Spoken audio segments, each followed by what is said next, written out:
लहरों से डरकर नौका पार नहीं होती, कोशिश करने वालों की हार नहीं होती। अभी तो जंग है जारी, अभी हारा नहीं है तू, जो सहले तंज सारे ऐसा बेचारा नहीं है तू। अभी तो जंग है जारी, अभी हारा नहीं तू, जो सहले तंज सारे ऐसा बेचारा नहीं तू। भरोसा रख खुदा पे और अपने हौसलों पे, तुझे तो चांद बनना है कोई तारा नहीं तू। करेंगे वो जो करना है, जो चाहेंगे वो होगा, ये अब तू ठान ले तकदीर से भी बोल के रख। कसौटी वक्त की है हौसलों को तोल के रख, जोड़ना है तुझे ऊंचा परों को खोल के रख।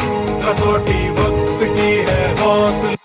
अगर आपको ऊंचा उड़ना है तो अपने परों को खोल कर रखें। Good evening all of you, आप सभी को बीसीसी के यूट्यूब चैनल पे भारत के भूगोल सीरीज 4 में स्वागत है।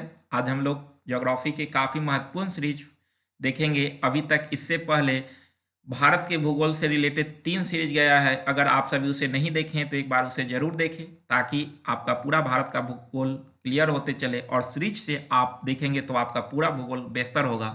तो जरूर आप सभी का जोश हाई होगा। उम्मीद करते हैं आप सभी का तैयारी बेहतर चल रहा होगा और आप सभी अपने तैयारी के लेकर जो है वो काफ़ी एक्टिव होंगे। तो आप सभी जरूर अपने जोश को हाई रखें और अपने तैयारी के लेकर हमेशा तत्पर रहें और डेली कुछ ना कुछ नया सीखें, ताकि आप एग्जाम में बेहतर करें।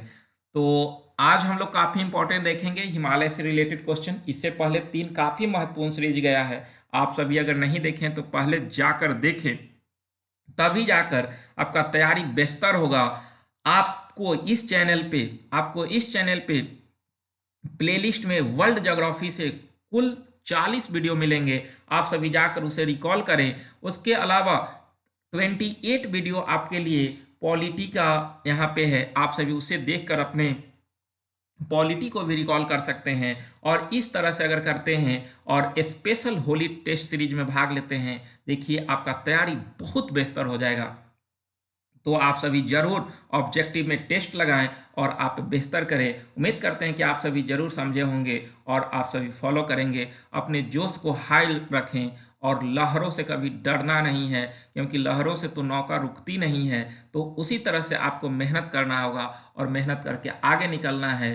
तो जितने बाधाएं हैं वो सारे बाधाओं को दूर करते हुए आपको आगे बढ़ना है और अंततः आपको अपने लक्ष्य तक पहुंचना है। इसके लिए जितने क्यों नहीं बाधाएं हैं, सभी को पार कर कर आगे आपको निकल जाना है। तो इसी तरह से सभी लोग मेहनत करें और अपने तैयारी के लेकर हमेशा आप एक्टिव रहें और बेहतर करने की कोशिश करें। हर दिन कुछ ना कुछ बेहतर करने की कोशिश करें, हर दिन कुछ ज़्यादा पढ़ने की कोशिश करें, और इस तरह से ही आप बेहतर कर पाएंगे। तो ठीक है, सभी लोग लिंक शेयर करें, अपने दोस्तों को शामिल करें। जो लोग नए हैं प्लीज़ क्लास सब्सक्राइब करें, लाइक शेयर करते रहें। सभी लोग लाइक शेयर करें। और आइए देखेंगे आज के जो महत्वपूर्ण क्वेश्चन है आपके लिए जो महत्वपूर्ण क्वेश्चन है वे सारे क्वेश्चन को हम देखेंगे। तो सभी लोग जुड़े और जल्दी से जुड़े और लास्ट तक बने रहना है। जितने भी मोबाइल पे कॉल है सभी को डिस्कनेक्ट करके आपको लास्ट तक बने रहना है। नहीं तो अगर आप फोन से बात करने के चक्कर में रहें तो अपने तैयारी को खो बैठेंगे। और लाइव चैट में सभी लोग आंसर करें, ताकि आपको क्वेश्चन बनाने की आदत हो जाए। तो सभी लोग रेडी हो जाएं और मैं आपके लिए आज के क्वेश्चन लेकर आता हूं। तो सभी लोग रेडी हो जाएं। क्वेश्चन है 1 नंबर कि भारतीय उपमहाद्वीप मूलतः एक विशाल भूखंड का भाग था जिसे कहते हैं। तो सभी लोग इसका आंसर करें कि भारतीय उपमहाद्वीप मूलतः एक विशाल भूखंड का भाग था जिसे कहते हैं। सभी लोग आंसर करें, क्या कहते हैं भूखंड का भाग था जिसे कहते हैं। ऑप्शन है आपके सामने जुरैसिक भूखंड, सेकेंड है आर्यावर्त, थर्ड इंडियाना, नेक्स्ट है गोंडवाना लैंड।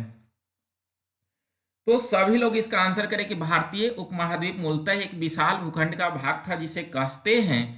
तो ध्यान रहे इसका आंसर हो जाएगा D number, Gondwana land. Bharat का जो उपमहाद्वीप दक्षिणी भाग है वो गोंडवाना लैंड के हिस्सा है। हम लोग पढ़े थे वर्ल्ड ज्योग्राफी में कि एकमात्र महाद्वीप था जिसका नाम पैंजिया था, और पैंजिया के टूटने से अंगारा लैंड यानी कि लॉरेशिया और गोंडवाना लैंड का विस्तार हुआ था। फिर से इसमें के विभाजन के फलस्वरूप जो है 7 महाद्वीप का निर्माण हुआ था।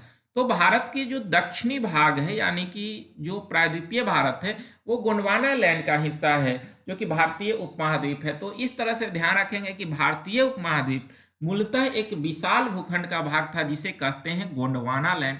तो ये ध्यान रखेंगे। अगला क्वेश्चन है कि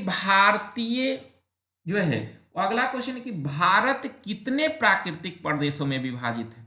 भारत कितने प्राकृतिक प्रदेशों में विभाजित है, तो आप सभी लोग आंसर करें। भारत कितने प्राकृतिक प्रदेशों में विभाजित है, तो सभी लोग आंसर करें। इसका सभी लोग आंसर करें कि भारत कितने प्राकृतिक प्रदेशों में विभाजित है।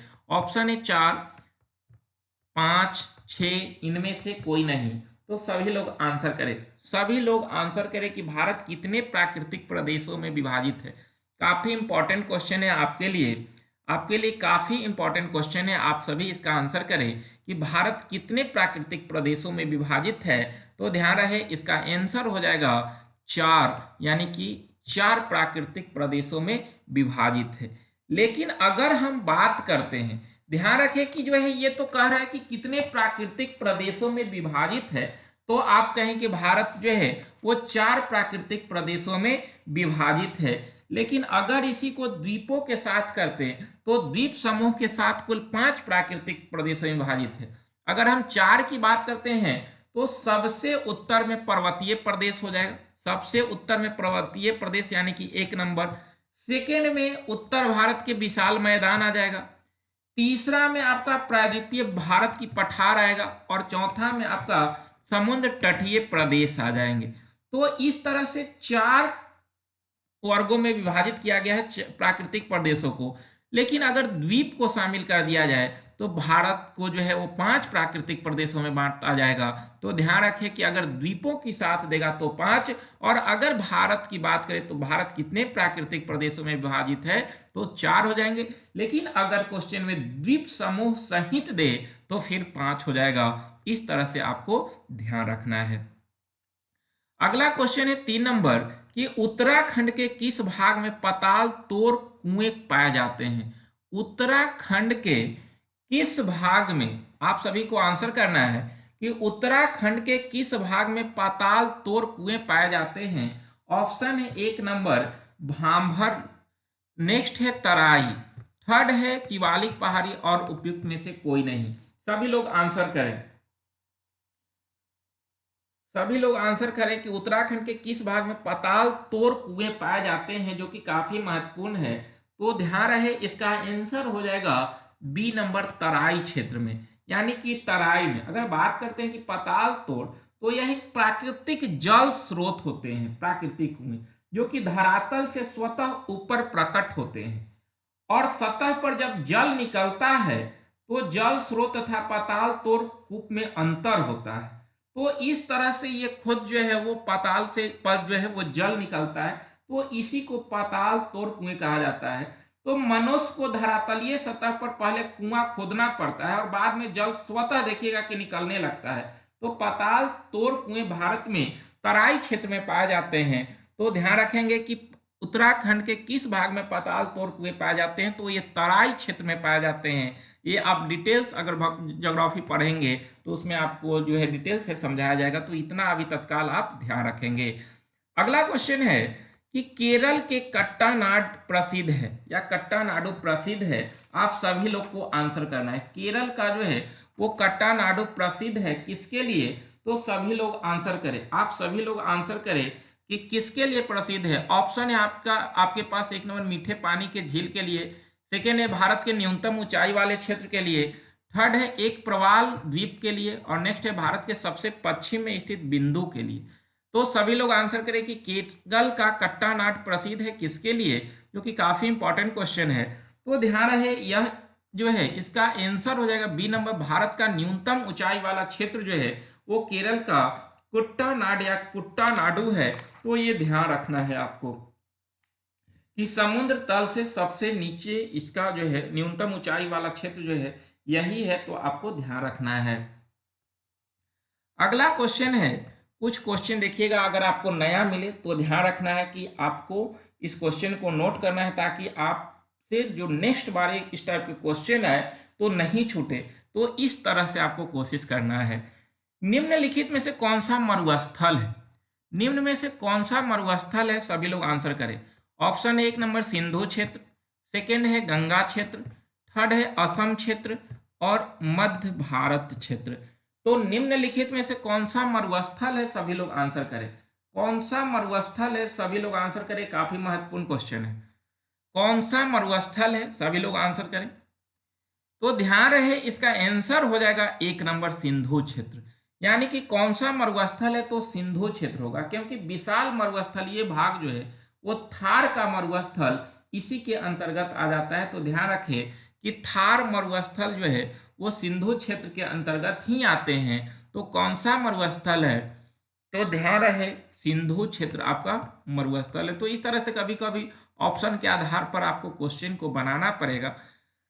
नेक्स्ट क्वेश्चन है 6 नंबर की, हिमालय की रचना समांतर वलय श्रेणियों में हुई, जिसमें प्राचीनतम श्रेणी कौन है? पहले आप हिमालय के विस्तार को समझेंगे। देखिए, ये है आपका जो है वो देख सकते हैं कि भारत के सबसे उत्तरी हिस्सा है। भारत के सबसे उत्तरी हिस्सा यही है, ठीक है। तो यहीं पर हिमालय जो है वो 4 श्रेणियों में विभाजित है। सबसे उत्तर में जो है वो आपका ट्रांस हिमालय है, सबसे उत्तर में ट्रांस हिमालय है, और इसी के अंतर्गत जो है वो आपका काराकोरम सबसे उत्तर में आता है, फिर लद्दाख आता है, फिर जास्कर आता है।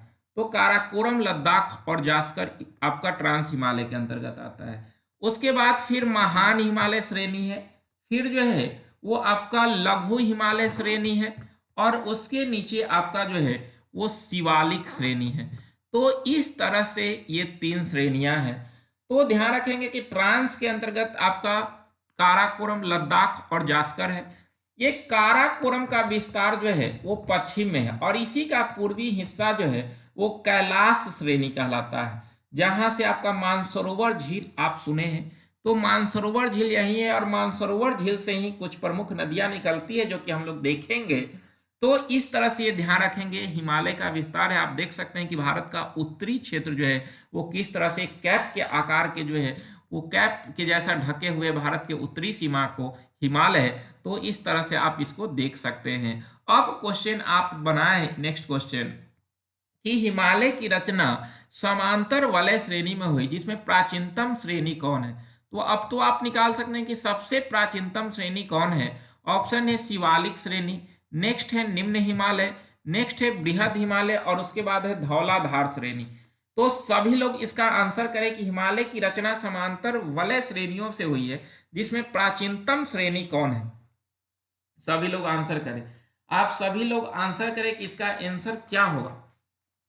इसका आंसर क्या होगा? सभी लोग आंसर करें। काफी इंपॉर्टेंट क्वेश्चन है। तो ध्यान रहे कि हिमालय की रचना समांतर वलय श्रेणी में हुई, और इसमें सबसे प्राचीनतम श्रेणी आपका जो है वो बृहद हिमालय होगा। अगर यहाँ पर ट्रांस हिमालय रहता तो फिर ट्रांस हिमालय आंसर जाता, लेकिन यहाँ पर कह रहा है ऑप्शन के आधार पर, तो बृहद हिमालय होगा सबसे प्राचीनतम। ध्यान रखना है। तो सबसे प्राचीनतम बृहद, और सबसे नया जो है वो शिवालिक हिमालय श्रेणी हो जाएंगे। तो ये दोनों पॉइंट को आप ध्यान रखेंगे। अगला क्वेश्चन है आपके लिए कि उत्तर भारत में उप हिमालय क्षेत्र के, ध्यान रखेंगे, उत्तर भारत में उप हिमालय क्षेत्र के सहारे फैले समतल मैदान को क्या कहा जाता है? सभी लोग आंसर करें कि उत्तर भारत के उप हिमालय क्षेत्र के सहारे फैले समतल मैदान को क्या कहा जाता है। ऑप्शन 1 नंबर तराई, सेकंड है दून, थर्ड है आपका खादर, नेक्स्ट है भाबर। तो उत्तर भारत में उप हिमालय क्षेत्र के सहारे फैले समतल मैदान को क्या कहा जाता है? सभी लोग आंसर करें, सभी लोग आंसर करें। इसका आंसर क्या होगा? उत्तर भारत में उप हिमालय क्षेत्र के सहारे फैले समतल मैदान को क्या कहा जाता है? तो ध्यान रहे, इसका आंसर हो जाएगा, इसका आंसर होगा भाबर, यानी कि डी नंबर। सहारे फैले समतल मैदान जो है वो भाबर के अंतर्गत आते हैं, ध्यान रखना है। तो ये भावर यहाँ पर जो है वो सभी कंकर पत्थर आकर जो है वो जमा हो जाते हैं। जब नदियाँ हिमालय से निकलती है तो अपने साथ कंकर पत्थर लेकर आती है और यहीं पर लाकर जमा करती है। तो इस तरह से ये समतल मैदान को भावर क्षेत्र कहा जाता है, ध्यान रखना है। अगला क्वेश्चन है, शिवालिक पहाड़ी निम्न में से किसका हिस्सा है? ये तो काफी आसान क्वेश्चन है, अभी आपको हम बता भी दिए हैं, अब तो निकालना चाहिए इसका सही आंसर कि शिवालिक पहाड़िया में निम्न में से किसका हिस्सा है। ऑप्शन है अरावली, सेकेंड है पश्चिमी घाट, थर्ड है हिमालय, नेक्स्ट है सतपुरा। तो शिवालिक पहाड़िया निम्न में से किसका हिस्सा है? सभी लोग आंसर करें, सभी लोग आंसर करें कि किसका हिस्सा है शिवालिक पहाड़ी, सभी लोग आंसर करें। तो ध्यान रहे इसका आंसर हो जाएगा सी नंबर। अभी हम लोग देखिए हिमालय को कैसे जो है बांटा गया था। तो शिवालिक हिमालय की सबसे नवीनतम श्रेणी है, तो यह हिमालय का ही हिस्सा है। तो इस तरह से इसका आंसर सी नंबर हो जाएगा। अगला क्वेश्चन है कि हिमालय का पर्वत पदीय प्रदेश है, हिमालय का पर्वत पदीय प्रदेश कौन सा है? एक नंबर ऑप्शन है ट्रांस हिमालय, सेकेंड है शिवालिक हिमालय, थर्ड है बृहद हिमालय, नेक्स्ट है अरावली। तो हिमालय का पर्वत पदीय प्रदेश कौन है? सभी लोग आंसर करें। हिमालय का पर्वत पदीय प्रदेश कौन सा है? सभी लोग आंसर करें। काफी इंपॉर्टेंट क्वेश्चन है कि हिमालय का पर्वत पदीय प्रदेश कौन है। तो ध्यान रहे इसका आंसर हो जाएगा बी नंबर शिवालिक। शिवालिक को ही पर्वत पदीय प्रदेश कहा जाता है। ध्यान रखेंगे शिवालिक श्रेणी के दक्षिण भाग पर स्थित, यह हिमालय के सबसे दक्षिणी भाग पर स्थित है और यह हिमालय के सबसे दक्षिणी श्रेणियां है जिसे पर्वत पदीय प्रदेश कहा जाता है हिमालय का। तो इस तरह से आप ध्यान रखेंगे शिवालिक के हिमालय के पर्वत पदीय प्रदेश है। अगला क्वेश्चन है कि शिवालिक श्रेणी का निर्माण हुआ, शिवालिक श्रेणी का निर्माण हुआ। ऑप्शन है आपका इयोजोइक में, इयोजोइक में, सेकेंड है आपका पैलियोजोइक काल में, थर्ड है मेसोजोइक में, नेक्स्ट है सेनोजोइक में। तो ये बीपीएससी का क्वेश्चन है, आप सभी इसका आंसर करें कि शिवालिक श्रेणी का निर्माण कौन से काल में हुआ था। तो सभी लोग आंसर करें, आप सभी लोग आंसर करें कि शिवालिक श्रेणी का निर्माण हुआ था। तो ध्यान रहे इसका आंसर हो जाएगा सेनोजोइक काल में, यानी कि डी नंबर में। सेनोजोइक काल की अगर हम बात करें तो आज से लगभग 5 से 1.7 मिलियन वर्ष पूर्व जो है ये समय था। तो ये सेनोजोइक युग में हुआ था। आप ध्यान रखेंगे शिवालिक श्रेणी का निर्माण काफी पहले हुआ, तो इसे सेनोजोइक काल कहा जाता है। तो आपको ध्यान रखना है। अगला क्वेश्चन है आपके लिए कि हिमालय पर्वत श्रेणियां इनमें से किस राज्य का हिस्सा नहीं है। हिमालय पर्वत श्रेणियां इनमें से किस राज्य के हिस्सा नहीं है। ऑप्शन है उत्तराखंड, सेकेंड है उत्तर प्रदेश, थर्ड है सिक्किम, नेक्स्ट है हिमाचल प्रदेश। तो हिमालय पर्वत श्रेणियां निम्न में से किस राज्य का हिस्सा नहीं है, आप सभी को आंसर करना है। हिमालय पर्वत श्रेणियां का विस्तार जो है वो किस राज्य में नहीं है, आप सभी इसका आंसर करें। सभी लोग आंसर करें। काफी इंपॉर्टेंट क्वेश्चन है आपके लिए कि किसका हिस्सा नहीं है। तो ध्यान रहे इसका आंसर हो जाएगा बी नंबर उत्तर प्रदेश, यानी कि हिमालय पर्वत श्रेणी का विस्तार उत्तर प्रदेश राज्य में नहीं है। तो आप ध्यान रखेंगे इसका आंसर बी नंबर हो जाएगा। अगला क्वेश्चन है कि लघु हिमालय स्थित है किसके मध्य में। लघु हिमालय किसके मध्य में यानी कि किसके बीच में स्थित है, आप सभी आंसर करें। एक नंबर ऑप्शन है ट्रांस हिमालय और महान हिमालय, सेकेंड है शिवालिक और महान हिमालय, थर्ड है ट्रांस हिमालय और शिवालिक हिमालय, और नेक्स्ट है शिवालिक और बाहरी हिमालय। तो लघु हिमालय स्थित है किसके मध्य, आप सभी आंसर करें। लघु हिमालय स्थित है किसके मध्य, सभी लोग आंसर करें। काफी इंपॉर्टेंट क्वेश्चन है, लघु हिमालय स्थित है किसके मध्य। तो ध्यान रखें लघु हिमालय शिवालिक और महान हिमालय के बीच स्थित है। अभी हम आपको बताए थे कि सबसे ऊपर ट्रांस हिमालय, उसके बाद बृहद हिमालय, फिर लघु हिमालय और फिर शिवालिक हिमालय। तो लघु हिमालय ये हुआ, और ये हुआ बृहद हिमालय, और ये हुआ आपका शिवालिक हिमालय। तो शिवालिक और महान या बृहद हिमालय के बीच में लघु हिमालय स्थित है। तो इस तरह से इसका आंसर हो जाएगा बी नंबर। तो आप सभी का सही होगा। उम्मीद करते हैं कि ऐसे ही आप सभी क्वेश्चन को सही करें। लघु हिमालय स्थित है शिवालिक और महान हिमालय के बीच में। मंजिल पे जिन्हें जाना है तूफानों से डरा नहीं करते, तूफानों से जो डरे मंजिल कभी पाया नहीं करते। तो मंजिल पर जिसे जाना है, अगर आप तय कर लिए कि हमें अपने मंजिल को हासिल करना है, तो क्यों नहीं कितना भी बड़ा तूफान क्यों ना आ जाए, आपको डरना नहीं। तूफानों से जो डरे हैं वो मंजिल तक कभी पहुंच नहीं पाए हैं। अगर आपके और आपके बीच में कोई भी बाधाएं आती है, उससे आप डर कर रुक गए, तो समझिए कि आप कभी भी अपने मंजिल तक नहीं पहुंच सकते हैं। लेकिन अगर आप जो है बिना डरे, बिना थके, बिना रुके आप लगातार चलते चले, तो फिर आप अपने मंजिल तक निश्चित पहुंचेंगे। तो इस तरह से आपको मेहनत करना है, आपको डरना नहीं है, आपको अपने मंजिल तक पहुंचना है। तो क्यों नहीं कितना भी बड़ा तूफान आ जाए, आपको डर कर घर में नहीं रहना है, बल्कि आपको निकल कर अपने लक्ष्य को हासिल करना है। आप आराम वाले जोन से, रेस्ट जोन से बाहर निकले और कठिन मेहनत करें, और इसी के बदौलत आप सफल हो सकते हैं और आप बेहतर कर सकते हैं। तो ऐसे ही आप सभी मेहनत करते रहें, तभी जाकर जो है वो कुछ पाया जा सकता है। उम्मीद करते हैं आप सभी जरूर इस लाइन को समझे होंगे। आइए नेक्स्ट क्वेश्चन देखते हैं कि निम्न में कौन सबसे नवीन पर्वत श्रेणी है। निम्न में कौन सबसे नवीन पर्वत श्रेणी है? ऑप्शन है आपके सामने बिंद, सेकेंड है अरावली, थर्ड है शिवालिक, नेक्स्ट है अन्नामलाई। तो निम्न में कौन सबसे नवीन पर्वत श्रेणी है? सभी लोग आंसर करें। कौन सबसे नवीन पर्वत श्रेणी है? सभी लोग आंसर करें। काफी इंपॉर्टेंट क्वेश्चन है कि निम्न में कौन सबसे नवीन पर्वत श्रेणी है। तो ध्यान रखें, इसका आंसर हो जाएगा, इसका आंसर होगा आपका सबसे नवीन पर्वत श्रेणी, तो अभी बताए थे शिवालिक। शिवालिक सबसे नवीन पर्वत श्रेणी है।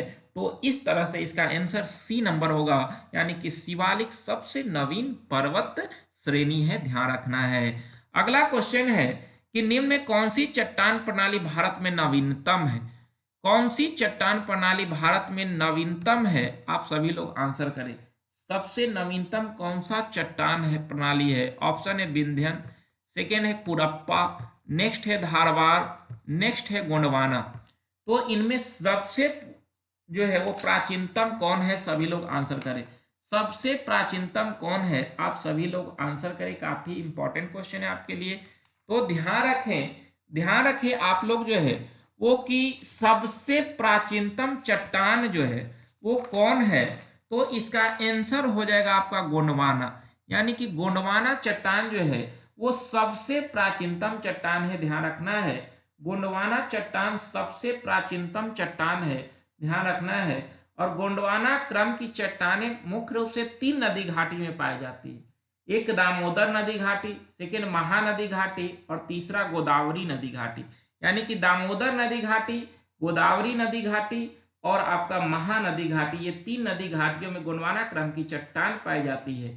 और इसी गोंडवाना क्रम की चट्टान से जो है वो 98% कोयला प्राप्त होती है। इसलिए काफी इंपॉर्टेंट है गोंडवाना क्रम की चट्टान, आप ध्यान रखेंगे।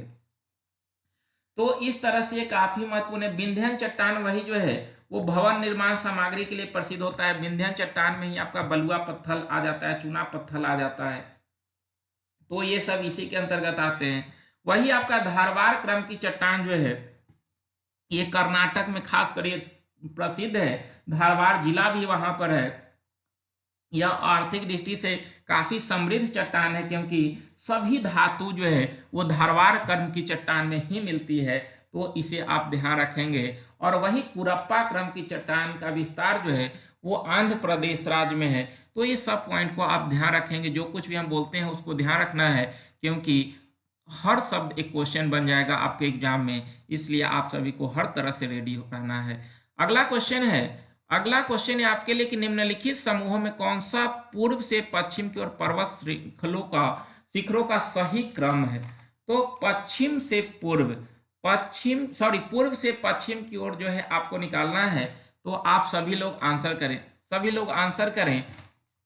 अभी समय देते हैं 1 मिनट, इसके लिए समय देते हैं, आप सभी लोग आंसर करें, क्योंकि ये क्वेश्चन आराम से पढ़कर आप आंसर करें, सभी लोग आराम से आंसर करें।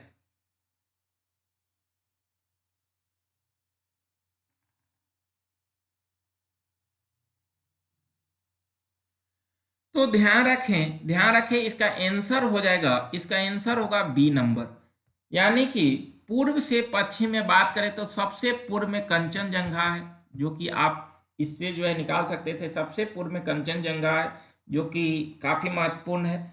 सेकंड एवरेस्ट है, जो कि जो है वो विश्व की सबसे ऊंची चोटी है एवरेस्ट। तो कंचनजंगा भारत, एवरेस्ट नेपाल में है। उसके बाद है आपका अन्नपूर्णा जो कि नेपाल में है। उसके बाद है धौलागिरी, भारत में, नेपाल में ही है धौलागिरी भी। तो आपका पूर्व से पश्चिम में ही सबसे पूर्व में कंचनजंगा है, और ऑप्शन के आधार पर सबसे पश्चिम जो है धौलागिरी है, जो कि नेपाल में, अन्नपूर्णा नेपाल में, एवरेस्ट भी नेपाल में है। तो ये सारे पॉइंट को आप ध्यान रखेंगे। अगला क्वेश्चन है कि पूर्वी हिमालय के तुलना में ट्री लाइन की ऊंचाई मान पश्चिमी लाइन से होता है। तो आप सभी को इसका आंसर करना है कि पूर्वी हिमालय के तुलना में ट्री लाइन की ऊंचाई मान पश्चिमी हिमालय में होता है। तो आप सभी लोग इसका आंसर करें, यानी कि ट्री लाइन कह सकते हैं कि वृक्ष रेखा पर्यावास की वह सीमा है जहां वृक्ष उग जाने में सक्षम होते हैं, उसी को ट्री लाइन कहा, यानी कि जहां पर वृक्ष उगने में सक्षम होती है उसी को ट्री लाइन कहते हैं। तो पूर्वी हिमालय और मध्य हिमालय में जो प्राकृतिक ट्री लाइन का मान होता है वो 3600 से 3800 मीटर तक होती है। तो इस जबकि पश्चिमी और उत्तरी पश्चिमी हिमालय क्षेत्र में इसका मान घट जाता है। तो इस तरह से ध्यान रखें कि आपका जो है वो कम हो जाएंगे, यानी कि पूर्वी हिमालय के तुलना में ट्री लाइन की ऊंचाई मान पश्चिमी हिमालय में कम होता है, यानी कि पूर्वी हिमालय में ट्री लाइन की ऊंचाई अधिक होती है, पश्चिमी हिमालय में कम होती है। तो इस तरह से इसका आंसर बी होगा। और ध्यान रखेंगे कि ट्री लाइन जो है वृक्ष रेखा इसे कहते हैं, वृक्ष उग जाने में सक्षम होती है, उसी को ट्री लाइन क्षेत्र कहा जाता है, और इसी आधार पर इसको माप लिया जाता है। तो इस तरह से इसे ध्यान रखेंगे। अगला क्वेश्चन है 17 नंबर क्वेश्चन है आपके लिए कि पीर पंजाल श्रेणी पाई जाती है। पीर पंजाल श्रेणी पाई जाती है, ऑप्शन है अरुणाचल प्रदेश, सेकंड है जम्मू कश्मीर, थर्ड है पंजाब, फोर्थ है उत्तराखंड। तो पीर पंजाल श्रेणी पाई जाती है, सभी लोग आंसर करें, सभी लोग आंसर करें कि पीर पंजाल श्रेणी कहाँ पाई जाती है। सभी लोग आंसर करें, काफी इंपॉर्टेंट क्वेश्चन है और काफी आसान क्वेश्चन है कि पीर पंजाल श्रेणी पाई जाती है। तो ध्यान रखें, इसका आंसर हो जाएगा जम्मू कश्मीर, यानी कि बी नंबर, पीर पंजाल श्रेणी पाई जाती है जम्मू कश्मीर में। तो इस तरह से इसका आंसर हो गया B number, Jammu and Kashmir. अगला क्वेश्चन है कि किन दो पर्वत श्रेणियों के मध्य कश्मीर घाटी स्थित है। किन दो पर्वत श्रेणियों के बीच कश्मीर घाटी स्थित है, सभी लोग को आंसर करना है। ऑप्शन है लद्दाख व जास्कर, सेकेंड है बृहद हिमालय व पीर पंजाल, थर्ड है बृहद हिमालय एवं जास्कर, नेक्स्ट है काराकोरम व लद्दाख। तो किन दो पर्वत श्रेणियों के मध्य कश्मीर घाटी स्थित है, सभी लोग आंसर करें। कश्मीर घाटी किसके बीच स्थित है, सभी लोग आंसर करें। आप सभी को पहले ही हम बता दिए कि जो है वो कौन ट्रांस है, कौन लद्दाख है, कौन जास्कर, ये सारा क्लियर कर दिए हैं आपको मैप में। आप घर पे मैप को अच्छा से देखकर फिर से समझेंगे इसे, क्योंकि आपको इस यहाँ पर अच्छा से नहीं दिख रहा होगा मैप, तो आप घर में जरूर मैप रखे होंगे, उसमें जाकर अच्छा से एक बार देखेंगे, ताकि आपको पूरा फिजिकल मैप देखने पर जो है पता चलेगा कि कहाँ पर लद्दाख है और कहाँ पर जास्कर है और कहाँ पर काराकोरम है। तो ये सारे पॉइंट को आप जो है मैप में देखेंगे और उसके बाद फिर से एक बार इस वीडियो को रिकॉल करेंगे, ताकि आपको पूरा कॉन्सेप्ट क्लियर हो जाए और आप इस तरह से क्वेश्चन आपको जो एग्जाम में मिले तो ना छूटे, आप एग्जाम में सही करें। इसलिए आप सभी जरूर जो है वो मैप से क्लियर करेंगे इस क्वेश्चन को, एक बार घर में मैप जरूर देखेंगे। तो ध्यान रखें कि कह रहा है कि कश्मीर घाटी स्थित है, तो कश्मीर घाटी स्थित है, ध्यान रखेंगे बृहद हिमालय व आपको जो है वो बृहद हिमालय और पीर पंजाल के बीच आपका स्थित है कश्मीर घाटी। ये क्वेश्चन काफी महत्वपूर्ण है कि किसके बीच स्थित है कश्मीर घाटी, तो बृहद हिमालय और पीर पंजाल के बीच स्थित है, आप ध्यान रखेंगे।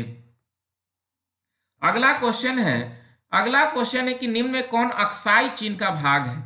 निम्न में कौन अक्साई चीन का भाग है? आप सभी लोग आंसर करें, कौन अक्साई चीन का भाग है? ऑप्शन 1 नंबर काराकोरम श्रेणी, सेकेंड है शिवालिक एवं कश्मीर घाटी, नेक्स्ट है लद्दाख पठार और नेक्स्ट है कश्मीर पठार। तो सभी लोग आंसर करें कि अक्साई चीन, अगर हम बात करते हैं अक्साई चीन, तो ये भारत, चीन और पाकिस्तान की सीमाओं को सम्मिलित संधि स्थल है। अक्साई चीन भारत, चीन और पाकिस्तान की, इस भारतीय भूभाग पर 1962 में ही चीन ने कब्जा किया था। तब से भारत चीन के मध्य सीमा विवाद का क्षेत्र रहता है और लद्दाख पठार अक्साई चीन क्षेत्र में ही अवस्थित है। तो अक्साई चीन कह रहा है कि कौन अक्साई चीन का भाग है, तो आप सभी अब इसका आंसर कर सकते हैं, क्योंकि आपको समझा दिया और आपके लिए आसान बन गया है क्वेश्चन। तो ध्यान रखें, अभी हम कह सकते हैं कि लद्दाख पठार, क्योंकि अभी आपको हम बताएं क्या लद्दाख पठार अक्साई चीन क्षेत्र में ही स्थित है। तो इस तरह से ध्यान रखेंगे, अक्साई चीन भाग है लद्दाख पठार, यानी कि सी नंबर। अगला क्वेश्चन है कि ग्रेट हिमालय की ऊंचाई क्या है? ग्रेट हिमालय की ऊंचाई क्या है, सभी लोग को आंसर करना है, यानी कि बृहद हिमालय की ऊंचाई क्या है। ऑप्शन आपके सामने है 8,850 मीटर, सेकेंड है 8,815 मीटर, नेक्स्ट है 8,890 मीटर और नेक्स्ट है 8,860 मीटर। तो सभी लोग आंसर करें कि महान हिमालय या ग्रेट हिमालय की औसत ऊंचाई तो 6,000 मीटर ही होती है। तो इसकी सर्वोच्च चोटी माउंट एवरेस्ट है। तो माउंट एवरेस्ट है, तो आप निकाल सकते हैं कि इसका जो है वो ऊंचाई क्या होगा। अब तो निकाल सकते हैं, क्योंकि ग्रेट हिमालय या बृहद हिमालय पे ही माउंट एवरेस्ट स्थित है। तो माउंट एवरेस्ट के जो ऊंचाई होगा वही ग्रेट हिमालय की ऊंचाई हो जाएगी। अगर औसत ऊंचाई की बात करें तब तो 6,000 मीटर ही होगी, लेकिन अगर ग्रेट हिमालय की ऊंचाई की बात करें, यानी कि माउंट एवरेस्ट की ऊंचाई, क्योंकि ग्रेट हिमालय पर ही माउंट एवरेस्ट स्थित है, तो इसका ऊंचाई हो जाएगा 8,850 मीटर। तो कितना आसान क्वेश्चन था, कितना आसान क्वेश्चन था, क्योंकि जो माउंट एवरेस्ट का ऊंचाई है वही ग्रेट हिमालय की ऊंचाई होगा। तो 8,850 मीटर इसका आंसर हो जाएगा। अगला क्वेश्चन है, मैं फिर से एक बार आप सभी को कहूंगा कि आपके लिए 5 मार्च से स्पेशल होली टेस्ट सीरीज मैं लेकर आ रहा हूं इस चैनल पे। तो आप सभी लोग टेस्ट के लिए प्रिपेयर करना शुरू करें, क्योंकि जो है वो आपके लिए काफी महत्वपूर्ण क्वेश्चन लाया जाएगा। टोटल शेड्यूल इसका जो है कम्युनिटी टेस्ट में पोस्ट किया गया है, आप सभी उसे देख सकते हैं। और जैसे जैसे टेस्ट के लिए 10-10 वीडियो का रखा गया है, आप 10 वीडियो रिकॉल करके ही टेस्ट में आए, ताकि आप टेस्ट में बेहतर करें। आपके लिए जो भी कोई क्वेश्चन रहेगा वो सब वीडियो से ही रहेंगे। तो आप सभी जैसे जैसे मानते हैं कि 10 वीडियो आज के लिए है, तो आप पूरे दिन में 10 वीडियो रिकॉल करें और शाम के 7 बजे आकर आप टेस्ट में जुड़े और टेस्ट में बेहतर प्रदर्शन करें। तो मैं बार बार कह रहा हूं कि सभी लोग प्रिपरेशन शुरू करें अभी से और बेहतर करें टेस्ट में। इसके लिए अभी से तैयारी शुरू करें, और बेहतर करने की कोशिश करें। और एक टारगेट और अचीव करना है आप सभी को, क्योंकि टेस्ट में, होली स्पेशल टेस्ट में आपको कोशिश करना है कि 100+ लोगों को शामिल करना है। इस बार 100 के पार करना है आपको टेस्ट में। कुल 8 टेस्ट है आपके लिए, और 8 टेस्ट में आपको कोशिश करना है कि 100+ लोगों को शामिल करना है, और आप चाहेंगे तो बिल्कुल कर सकते हैं। तो आप सभी अपने दोस्तों को भी शामिल करेंगे तो ज़्यादा अच्छा रहेगा। अगर ज़्यादा लोग रखता है तो मुझे भी जो है वो ज़्यादा मज़ा आता है आपको पढ़ाने में, और आपको भी कंपटीशन मिलेगा। तो दोनों लोग जो है वो चाहेंगे कि बेहतर करें, तो इसके लिए दोनों लोगों को मोटिवेटेड होना जरूरी है। तो आप, मेरे लिए मोटिवेशन आप ही है। आप अगर जो है वो समय से क्लास करते हैं और सभी लोग करते हैं तो मुझे ज़्यादा मन लगता है। अगर ज़्यादा लोग गायब हो जाते हैं तो मुझे फिर लगता है कि मैं इतना मेहनत करके पीपीटी तैयार करके इतना अच्छा से क्लास लेकर आया और बहुत लोग गायब हो गए। तो ऐसा नहीं होना चाहिए। आप सभी होली टेस्ट में जुड़ें और सभी लोग कोशिश करें कि इस बार 100+ लोगों को शामिल करें, और देखिए कि कितना मज़ा आएगा। मज़ा के साथ हम लोग टेस्ट देंगे। तो लगभग हर टेस्ट में आपके लिए 50 क्वेश्चन लेकर आ रहे हैं, और आप सभी इसके लिए तैयारी शुरू कर दें। उम्मीद है कि आप सभी जरूर जो है वो इसके लेकर सीरियस होंगे। क्वेश्चन है कि हिमालय पर्यायवाची है। ऑप्शन है महान हिमालय का, नेक्स्ट है मध्य हिमालय का, थर्ड है शिवालिक का और नेक्स्ट है ट्रांस हिमालय का। तो हिमालय पर्यायवाची किसका है, सभी लोग आंसर करें। हिमालय पर्यायवाची है किसका, तो सभी लोग आंसर करें। तो ध्यान रहे इसका आंसर हो जाएगा बी नंबर। इसका आंसर बी नंबर होगा, मध्य हिमालय का। हिमालय पर्यायवाची जो है वो मध्य हिमालय का है। हिमालय, इसका उपयुक्त आंसर जो यही होगा, मध्य हिमालय का पर्यायवाची होता है। वही मध्य अथवा लघु हिमालय श्रेणी को महाभारत अथवा हिमाचल हिमालय के नाम से भी जाना जाता है। तो ध्यान रखिएगा, मध्य आप कह सकते हैं लघु हिमालय को, तो इसे जो है महाभारत श्रेणी अथवा हिमाचल हिमालय के नाम से भी जाना जाता है। अगला क्वेश्चन है 22 नंबर कि भारत में निम्नलिखित में से कौन सी श्रेणी नवीनतम है। भारत में कौन सी श्रेणी नवीनतम है, आप सभी लोग आंसर करें। कौन सी श्रेणी सबसे नवीनतम है? ऑप्शन है अरावली, सेकेंड है विंध्याचल श्रेणी, नेक्स्ट है हिमालय श्रेणी और नेक्स्ट है पूर्वी घाट। तो सभी लोग आंसर करें, आप सभी लोग आंसर करें कि भारत में निम्नलिखित में से कौन सी श्रेणी नवीनतम है। तो सभी लोग आंसर करें। काफी आसान है, काफी आसान है आपके लिए, आप सभी इसका आंसर सही कर सकते हैं कि भारत में निम्नलिखित में से कौन सी श्रेणी नवीनतम है। तो ध्यान रहे इसका आंसर वही हिमालय श्रेणी हुआ, क्योंकि दिन प्रतिदिन इसका विस्तार अभी चलते जा रहा है। तो ध्यान रहे सबसे नवीनतम हिमालय श्रेणी, और हिमालय में सबसे नवीनतम की अगर बात करें तो फिर आपका शिवालिक श्रेणी आ जाएगा। अगला क्वेश्चन है कि हिमालय पर्वत की औसत ऊंचाई क्या है। हिमालय पर्वत की औसत ऊंचाई क्या है? 6000 मीटर, सेकेंड है 8000 मीटर, थर्ड है 1000 मीटर और कोई नहीं।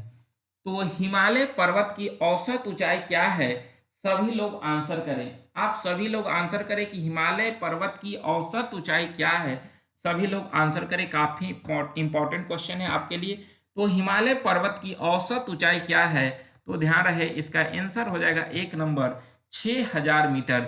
6000 मीटर औसत ऊंचाई है आपका हिमालय पर्वत का, तो इसका आंसर हो जाएगा 1 नंबर। अगला क्वेश्चन है कि सबसे उत्तर में कौन सी श्रेणी है। सबसे उत्तर में कौन सी श्रेणी है, आप सभी लोग इसका आंसर करें। आप सभी लोग आंसर करें कि सबसे उत्तर में कौन सी श्रेणी है। ऑप्शन 1 नंबर ट्रांस, सेकेंड है महान, थर्ड लघु और नेक्स्ट है शिवालिक। तो सबसे उत्तर में कौन सी श्रेणी है, सभी लोग आंसर करें। आप सभी लोग आंसर करें, काफी इंपॉर्टेंट क्वेश्चन है कि सबसे उत्तर में कौन सी श्रेणी है। तो ध्यान रहे इसका आंसर हो जाएगा सबसे उत्तर में ट्रांस हिमालय, फिर आपका महान हिमालय, फिर आपका लघु हिमालय और फिर शिवालिक हिमालय। तो सबसे उत्तर में ट्रांस हिमालय है और सबसे दक्षिण में शिवालिक हिमालय है और सबसे प्राचीनतम ट्रांस है और सबसे नया जो है वो शिवालिक श्रेणी है। तो ध्यान रखें कि सबसे उत्तर में ट्रांस हिमालय और सबसे दक्षिण में शिवालिक हिमालय, ये दोनों क्वेश्चन आप ध्यान रखेंगे। अगला क्वेश्चन है और आज का लास्ट क्वेश्चन है आपके लिए लास्ट क्वेश्चन है। तो आप सभी इस क्वेश्चन को सही करेंगे, क्योंकि अंत भला तो सब भला। तो इस क्वेश्चन को बनाकर अपना भला करें, ना कि जो है आप सभी भला को भाला समझे। तो क्वेश्चन को भाला नहीं करना है, बल्कि भला करना है क्वेश्चन को बनाकर। तो दुनिया के सबसे तीव्र ढाल वाली चोटी राकापोसी चोटी स्थित है, और यह स्थित है कौन सी श्रेणी में, तो सभी लोग आंसर करें। ऑप्शन है काराकोरम, नेक्स्ट है लद्दाख, थर्ड है जास्कर और सभी। तो सभी लोग आंसर करें कि दुनिया की सबसे तीव्र ढाल वाली चोटी राकापोसी। जैसे तीव्र ढाल वाली चोटी ऐसे कह सकते हैं, यानी कि यहाँ पर अगर हम कोई बॉल रखें तो यहाँ टिकेगा नहीं, यहाँ से तुरंत जो है वो नीचे गिर जाएगा। तो इस तरह से सबसे तीव्र ढाल वाली चोटी राकापोसी है, दुनिया की सबसे तीव्र ढाल वाली चोटी। ये कौन से श्रेणी के अंतर्गत आता है? अभी हम बताए थे कि ट्रांस हिमालय के अंतर्गत 3 श्रेणियां, एक काराकोरम, सेकेंड है लद्दाख और थर्ड है जास्कर। तो राकापोसी किस श्रेणी के अंतर्गत आता है? तो ध्यान रखें इसका आंसर हो जाएगा बी नंबर, लद्दाख श्रेणी के अंतर्गत आता है। और यह दुनिया की सबसे तीव्र ढाल वाली चोटी है और लद्दाख श्रेणी के अंतर्गत आती है। तो आप ध्यान रखेंगे। अगला क्वेश्चन है कि क्वेश्चन था पिछला दिन, आपको सवाल हमारा जवाब आपका कि कर्क रेखा नहीं गुजरती है, यानी कि 23.5 डिग्री उत्तरी अक्षांश रेखा कहां से नहीं गुजरती है? तो इसका आंसर हो जाएगा सी नंबर, बिहार से नहीं गुजरती है। और बाकी के ऑप्शन के अनुसार सभी राज्यों से गुजरती है। तो ध्यान रखेंगे। और आज के लिए आपके लिए जो क्वेश्चन है वह है कि भारत में कुल भूभाग का पर्वत का विस्तार कितने प्रतिशत क्षेत्रफल पे है? तो भारत के कुल भूभाग के कितने प्रतिशत क्षेत्रफल पर जो है वो पर्वत का विस्तार है? तो आप सभी इसका आंसर करेंगे। तो आज यहीं तक, इसी क्वेश्चन के साथ आज का सेवा समाप्त हुआ। मिलेंगे फिर नेक्स्ट क्लास में, आपके लिए क्वेश्चन लेकर आएंगे ताकि फिर से आप जो है क्वेश्चन बनाएं और अपने तैयारी को बेहतर करें। तो सभी लोग टेस्ट के लिए तैयारी शुरू कर दें। तैयारी अच्छा करना है ताकि टेस्ट में आपका बेहतर प्रदर्शन हो। 50 में 50 करना है, क्योंकि टोटल क्वेश्चन आपको वीडियो से रहेंगे, इसलिए 50 में 50 करने की कोशिश करना है। और अगर ऐसा करते हैं तो देखिएगा आप एक दिन एग्जाम में भी ऐसे ही बेहतर करेंगे और एग्जाम को क्रैक करेंगे और आप अपने लक्ष्य को हासिल करेंगे। तो ठीक है, आज यहीं तक, फिर मिलेंगे नेक्स्ट क्लास में। आप सभी इस बीच पीछे के सारे वीडियो को रिकॉल करें। ठीक है, बहुत बहुत धन्यवाद। आप सभी को बहुत बहुत धन्यवाद। Good night. आप सभी को गुड नाइट।